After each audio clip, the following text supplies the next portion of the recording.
पहली बार कब पता लगा कि जो अता है वो सिद्रा के लिए सही बंदा नहीं है, या वो वैसे भी सही बंदा नहीं है? नहीं, वो उसके बहनोई ने बता दिया था पहले ये शादीशुदा है, इसके बहन भाई भी हैं। कितने अरसे बाद? साल बाद पता लगा कि वो पहले से शादीशुदा है? हाँ जी। अच्छा, पहले वो कह रहा था मेरा कोई नहीं है? नहीं, कोई भी नहीं। अच्छा, तो फिर भी सिद्रा ने कहा नहीं कोई बात नहीं, वो अपने घर है, मैं अपने घर हूँ, जब तुम चले जाओ वो कोई बात नहीं, मेरा अपना तो घर है ना, मैं अपने घर में बैठी हूँ, मेरे से नहीं गुजारा होगा तो मैं फिर अपने घर चली जाऊंगी। ठीक है। अब भी ये 65,000 रुपया पहले ये इसका सिद्रा से लाहौर से मेरे घर से फोन छीन के ले गया। फिर हमने कहा कोई बात नहीं, मनाते रहे छीन के लेके गया जी। क्यों लेकर गया फोन छीन? बस वो फोन ही छीनता था। अब भी वो फोत हुई है, तब भी फोन उसी के पास है, अभी भी सिम भी चल रही है। अच्छा, जब मार के उसको करके फिर भी फोन उसके पास ही है।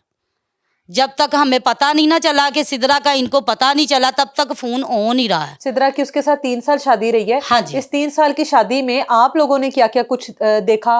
अता में सिद्रा ने आप लोगों को क्या क्या बताया कि उसकी जिंदगी कैसी गुजर रही है?